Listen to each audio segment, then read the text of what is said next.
What is it like being a professional sports photographer at one of the largest aquatic events in the world? I had this opportunity at the World Aquatics Championships a couple weeks ago here in Singapore.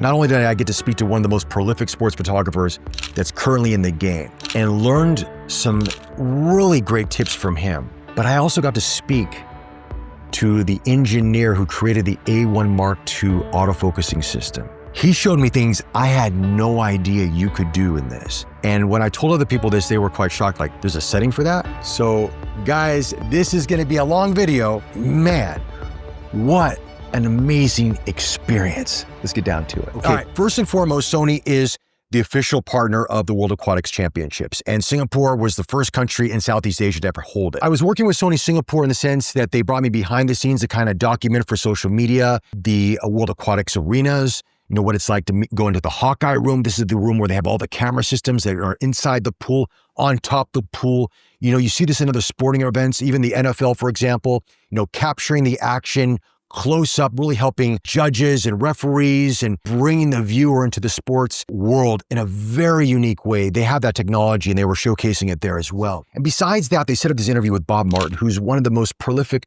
sports photographers in the game currently. He's shot over 300 sporting events, 15 Olympics thereabouts. He's been doing this since the 1980s. He's won multiple awards. His image from the Paralympics in 2004 went worldwide. It just, in the way that he captures sports, there is a very emotional aspect to it. It's almost like you're looking at it, it's a bit like a fashion editorial, but it's capturing sports. He's got a beautiful eye. It's so unique how he captures things. I got to sit down and chat with him, and that's part of this relationship with Sony. And also I got to use the gear. I mean, I got to use the A1 Mark II, which is a phenomenal camera system, the 50-150 f2, the 100-400, the 400 2.8, the 600 f4. I got to go to the Sony depot.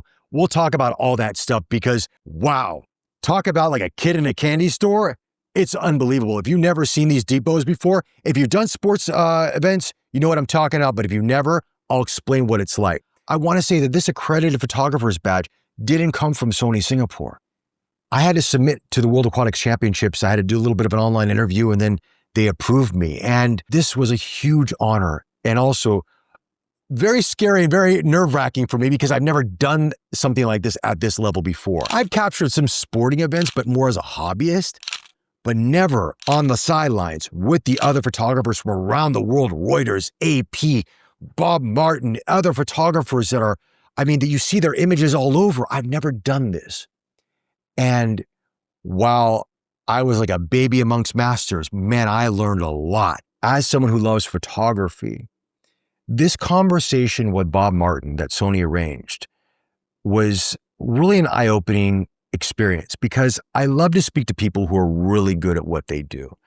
You know, I love learning and I love just listening and asking questions.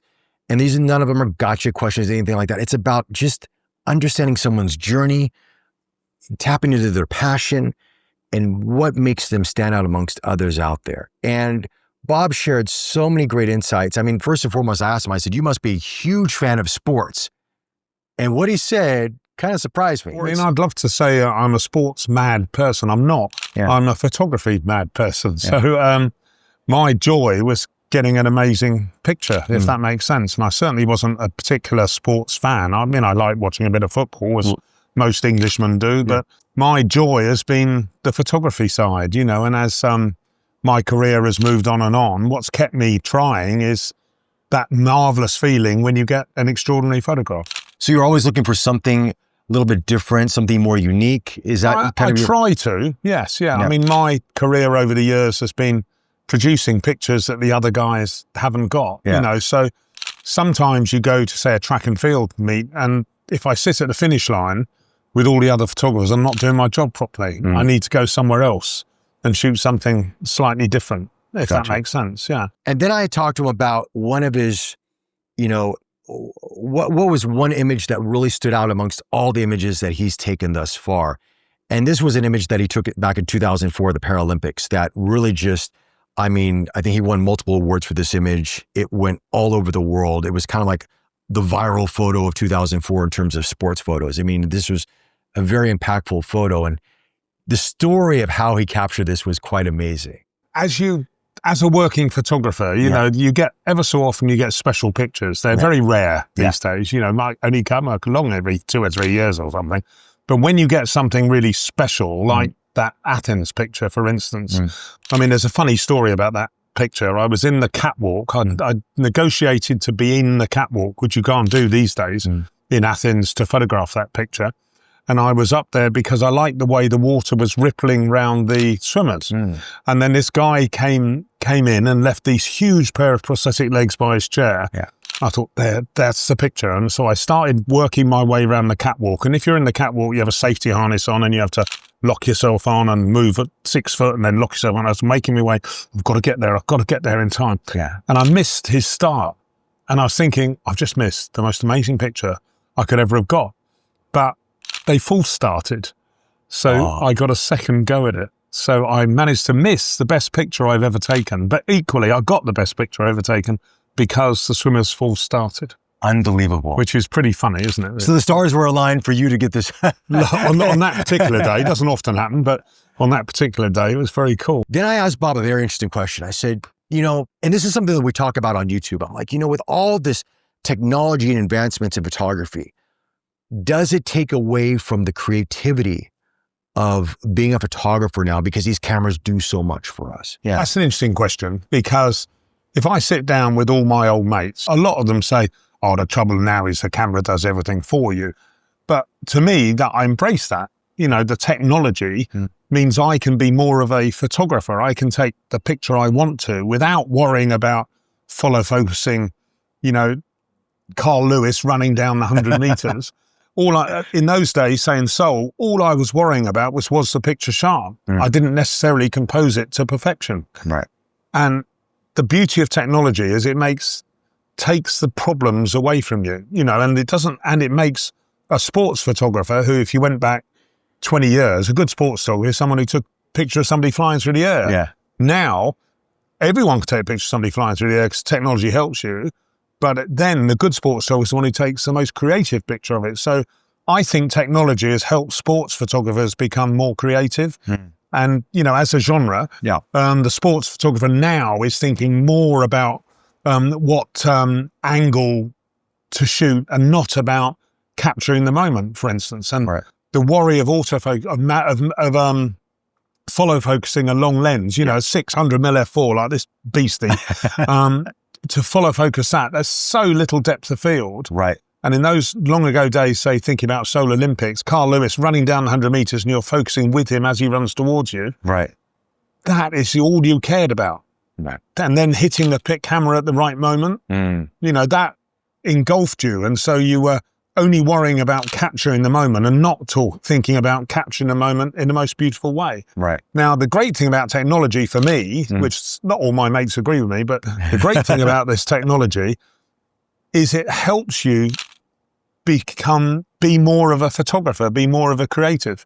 You know, if you've got good technology as a sports photographer, you can switch off to capturing the moment or follow focusing and start thinking about what you're shooting and how you're composing. Interesting. So to me, that's, you know, technology is a marvelous thing for sports photography. After the camera stopped rolling, I did ask him something. I said, look, you know, with all these advancements that we have with the gear, what's the one thing you would like to see improved upon?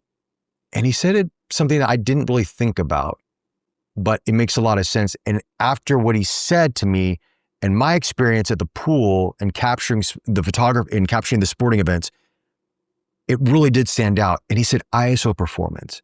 He goes, we have some of the best autofocusing we can have in a camera system. I don't need to worry about that.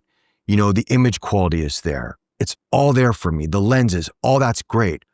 But I wish we had better ISO performance because, you know, when you're shooting at 1/1600 or 1/2000, you know, your ISO is going to creep up and you want to capture detail. You want to capture those moments. You want to freeze the moment. But if the ISO is too high, it impedes on that. And he said, yeah, obviously there's software and things like that can, you know, fix things to a certain degree, but it's not there yet.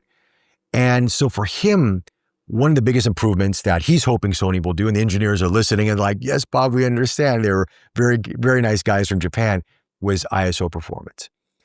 And so this kind of brought me into my experience because, you know, when you're there, if you've never been to these large sporting events, they have these thing called depots.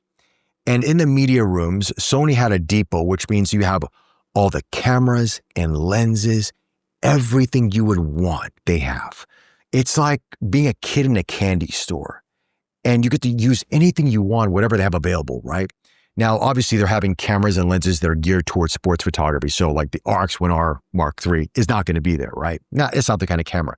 A9 III, A1 Mark II, respectively. That's kind of where you're at.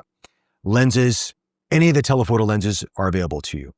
So I picked up the 50-150 f2. And Bob, by the way, loves this lens. He was telling me that this lens was the lens of Wimbledon this past year. He said, because it's like you have great range. It's an f2, so it gives you an edge over an f2.8 lens. Get likes a depth of field, but it goes every focal length is like a prime. And sure enough, guys, if you've never tried this lens, what a beautiful lens Sony has made. Yeah, it's a little bit on the bigger side, but it's an f2 straight across. It's not f2 to 2.8, it's f2. And man, the images are beautiful out of that thing. Now, I didn't shoot with it that much, unfortunately, because the focal range I needed was beyond 150 for most of my images. But the images that I did try, just played around with it, beautiful, absolutely beautiful. Hopefully I get more time with that lens. And he also likes the 600 f4 because he likes to get up close. And he wants it f4 because he wants a depth of field, but he wants, more light to come in, so better ISO performance. But for me, I picked up the 50-150, and then I chose the 100-400. Now, I chose this because it would give me a range. I thought having that focal range would be much better for me, give me more versatility, right? Because I don't know exactly what lens I need to shoot with. So these are the lenses that I picked up, A1 Mark II, battery, grip, cards, all that. I was off to the races. So my first event I went to was diving. It's beautiful. I mean, the level of mastery these guys have, men and women have, is unbelievable. So as I was capturing this, I kept thinking 1/1600 because that's what Bob kept saying. So that's a really good starting point to really capture fast action. But I looked at my ISO, and even when an arena where it's well lit where I was at, that ISO was creeping up 5,000, 6,000. Sometimes if I was going beyond 1/1600, sometimes it was 7,000 faster. And I'm like, ooh, this is rough because you start losing detail. But I was like, okay, fine. This is a learning experience. It wasn't like the finals or anything else like that. It was just sort of practice for me. Then I got some decent images out of it, but I feel like I could do better. Then after the diving, I went to the swimming arena. So I was practicing over there as well. And again, I used the same lens because where we were at by the pool, we're right by towards the end of the pool area. So you can kind of capture them when they turn around and they go back to the starting point. The starting point is only for like the AP, Reuters, for the big news outlets. For the freelance photographers and photographers that are, still pros out there, but there's different categories for where you can stand. This is a good area, but it was great for me to practice. So I was trying the 100-400 there, and I got some images as well. Don't have to crank up the ISO so much, but unless you really want to capture the water really freezing in action. But I was missing autofocus. And this is shocking because the A1 Mark II has got really great autofocusing, right? And I had subject detection on. I was tracking the swimmer, and it looked like it was in focus, but it was hitting the water, it was going all over the place at times. I missed a lot of shots. So I was like, wow, man, this is really tough. So I talked to a couple of photographers. I'm like, is this kind of normal with swimming? Because obviously, you got splashes of water and everything coming into play. And they said, yeah, it's quite challenging. So I went back to the depot and I thought, you know what? I'm done with the 100-400. It's too slow for the kind of light that's coming in, especially if I want to shoot at faster shutter speeds. So I opted for the 600 f4 was the next lens. But I did chat to the guys there at the depot who are all from Sony Japan, by the way. A couple from Sony Singapore, but predominantly from Sony Japan, engineers and other technicians. And they looked at my settings of the camera. They adjusted some things. They said, try this, try that. So I went back out there again. It was a little bit better, but still missing here and there. So next time I went back there again, because this is going over the next couple of weeks, I'm kind of speeding through the process here. I said, guys, I want to change out the lens. I want to try something different. Maybe try it. I said, what do you recommend here? I've got the A1 Mark II. The 600 f4 is okay, but it really does limit me. I mean, I can't back up enough if I need. I don't have the room to back up if I need to, whatever the case may be. So they said, what about the 400 2.8? Because you can crop in. Set it to APS-C mode. You can crop in onto it as well because you got 50 megapixels. So I said, okay, let's try that. So they said, how's the autofocusing for you? Has it improved since we played with it? I said, yeah, but I'm missing a little bit. I was hoping that I could be a little bit more, like I can lock onto these swimmers a bit more because the water's coming in, they're, the swimming and diving in and things like that. And one of the guys goes to me, he goes, oh, you should talk to this guy here because he is the engineer who designed the A1 Mark II autofocus. So he came out and he chatted to me about this. And he goes, and he's a very nice guy, kind of a younger guy, glasses, kind of long hair, and very, very sweet guy, but didn't speak a lot of English. And he says, can I see the camera? And he had somebody translate for him. He's going through the camera system and he was teaching me about the autofocusing. Now, there's a lot of settings that he played around with, and I'll show you some of these in B-roll here, basically in terms of adjusting the speed of the responsiveness of the camera system. But he did teach me something that I didn't realize. He goes, okay, when you're capturing people, they dive into the pool, turn off subject detection. I said, what do you mean? He goes, subject detection for human is looking for eyes and face. But when you bend down, the top of the head cannot see. So he says, let me show you. And I'm kind of paraphrasing here because broken English. So he had one of his associates go to the other side of the room and he told him, bend down, like diver. So he bent down like a diver. And he goes, see, subject detection, focusing on the person in the back. I said, yes, I had this happen to me. He goes, turn off. I says, but then I have to go into the menu, turn off. No. So then they showed me a setting. Yeah. So I set this one start and operation customize and custom key dial set. And I push here. Yeah. So you can recognize here. Okay. So if you push any buttons. Yeah. That you can see is all settings. Gotcha. Where you set this to any function button that you want. When you hold it down, subject detection is on pause, which means it's still detecting a subject in the photo. It's just not looking for a human or an animal or a train or a bird or plane or whatever have you. It's just looking for the nearest subject to the camera system versus a face or eyes. And then when you release it, it goes back to whatever subject detection that you have on. So you don't have to go into your function menu and turn off subject detection or turn it back on or go into the main menu and turn it off. No, you can literally hold down a function button, assign it to whatever you want. It'll pause it, let go, and it reactivates. I had no idea there was a setting like this. So he was showing me, and sure enough, it worked beautifully. And he goes, Ned, even when swimming and the person is freestyle strokes and the head is down, you're not seeing the eyes or the face. You're just seeing the top of the head. So turn it off. Hold that button down. It will still detect the subject and you'll get much better hit rate. He was right. It worked out very, very well. My hit rate improved dramatically because in swimming, their heads are in the water most of the time. Yes, they do turn to get a breath, or maybe they're doing a breaststroke, or maybe they're doing a butterfly. But even on a butterfly, once they go underwater, it's looking for a subject. Turn it off. When it comes back on, let it go, and it picks it up right away, and it's super fast. And he was saying that the only time you want to turn on subject detection where it's very responsive, the subject detection menu where you choose human, person, whatever it may be, animal, bird, there's another menu after that. The only time you want to go wide on that is if somebody's going to jump into frame really quickly. Then you can have that, he said like a ski jumper coming in. Then he goes, turn that on. Otherwise, keep it to standard or whatever. It doesn't have to be so fast because the system will still detect. These are tips I would have never known about, right? But then I asked him a question. I said, for fun, I said, can you answer this for me? He says, what's that? I said, between the A1 Mark II and the A9 III, which has the better autofocusing system? And he goes, A9 III, a bit better. He goes, but I designed A1 Mark II, but A9 III, a bit better. But he goes, it's due to the technology of the sensor, I think, that also helps a bit. But he goes, they're very, very close. So he's a very, very sweet guy, very funny guy. But I mean, huge thanks to the Sony Japanese team for their hospitality in that way. I mean, just spending time with me. There's so many photographers out there. They're helping so many people, but they were so kind and so warm and so generous. I mean, and yeah, they're there to help you along the way. That's part of what they're there to do. And they're also there to learn from photographers how to improve the camera systems, because in sports photography, this is one of the most demanding disciplines for photography as a whole. So they learn a lot about what photographers' needs are in terms of autofocusing and subject detection. And they learn from this information that they gather there, and they implement into future cameras or future firmware updates.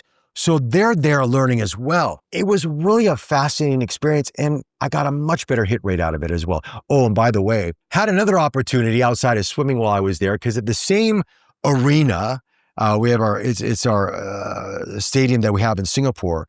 Arsenal and Newcastle United were also doing an exhibition match.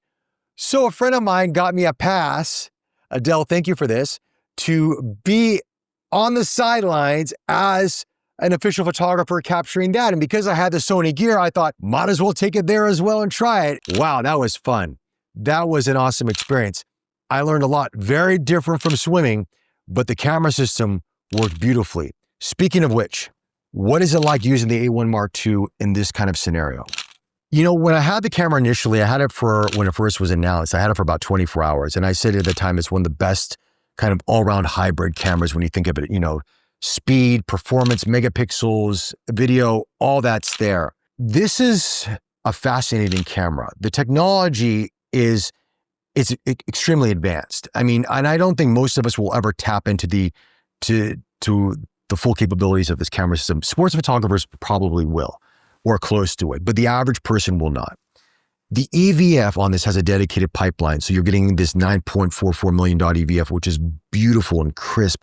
It's great for reviewing your images, especially when you're doing sports photography and fast action, and you want to know if you captured that shot. You know, the rear display is okay, but the EVF is really what a lot of photographers use. But the camera was fantastic. I didn't have any buffering issues. I had no overheating issues. I had no battery life issues. Again, I was using the external battery grip. And once you dial in the settings, it became like an extension of you capturing the image. And the great thing I have to say about the Sony system, and obviously you're seeing Nikon and Canon, they're all fantastic cameras. Look, it doesn't matter what camera system you use, right? I mean, and to be honest with you, when you're at a sporting event, predominantly they are Nikon and Canon. I mean, Sony is growing and they're getting more, so you're seeing more camera systems there, but it's predominantly Nikon and Canon. And even Sony will say that to you too. So they're learning as well when they want to get more into sports photography, and they're really, they're really excited about being part of this. But even the lenses are shorter and smaller overall in terms of overall footprint, but the optics are there. The image quality is there. The speed is there. The size of the kit really makes it a lot easier to bring around. So if you're carrying around a 600 f4, yeah, you're using a monopod, or maybe you don't have to. I wasn't using it a lot of the time, or a 400 2.8. But these other lenses from other manufacturers are massive. And Sony's are definitely a lot smaller and more compact, but you're really getting really great optics. So I came away very impressed using the A1 Mark II. Every camera company makes great optics and great cameras, right?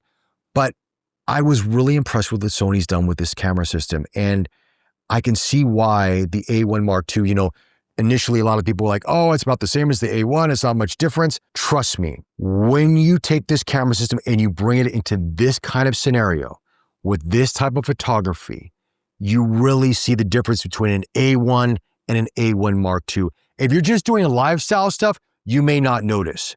But when you're capturing sports at this level, you definitely see the difference. And I think the biggest takeaway for me from all of this is that this level of photography, it is competitive. Everybody's out there trying to get the best image they can because they want to get published, they want to get online, they want to be seen. This is a very tight-knit community, and they all know each other there. And there's different hierarchies of, different color bibs. Green for, kind of your one level as a photographer. Blue gets you into more spaces, better angles.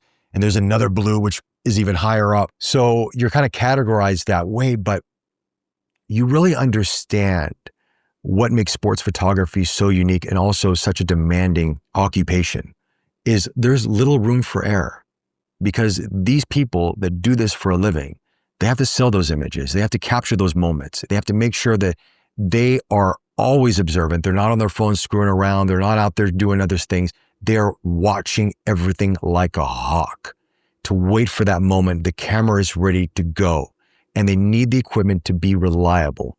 And this is why sometimes people say, why doesn't Sony update their camera system to be a different body design? Or why doesn't Nikon, or why doesn't Canon do this? Are they more conservative? It's because these photographers cannot afford to relearn a new system and try to figure out what all these buttons are at. Everything is memorized to them. They're doing things without even looking. And the moment that you throw a whole new body design into this, it throws them for a loop. Yeah, they may tweak some things here and there, but they can't do something like a radical departure like they could on a more of a lifestyle camera. Yeah, you can do that because people pick up a camera every couple of years and that's it. But for sports photographers, for people that rely on their equipment to be reliable and they have to know what it does, it's like a piano player playing a piano. They're not looking at the keys. They know where the keys are at. They're in the moment playing that music. And that's what a sports photographer does with their gear. The lens, they need to know how it performs. The body, they need to know how it performs. And that's why we probably don't see the advancements that the YouTube scene would like to see a lot more in terms of different body designs and different this and different that. It's because, you know what? The people that actually do this for work, that need this equipment to work for them, they are not going to dive into something brand new and risk losing the shot or losing an opportunity because they're playing around with a brand new looking design system that's going to throw them off. They don't have the luxury of time or money. So that was one of my biggest takeaways from all of this. And I just want to say to Sony Singapore, thank you. Thank you for the opportunity. And to everybody out there watching this video, thank you. And to Bob Martin as well, thank you for your time. And man, what a great experience. Anyway, guys, that's it. Probably more to talk about. Maybe I'll do another video, who knows, but whew, it's a lot to talk about in one video. But anyway, guys, if you like this video, hit that like button, subscribe to the channel, more content on the way. Thank you again for the support, greatly appreciate it, and I'll chat to you all very, very soon.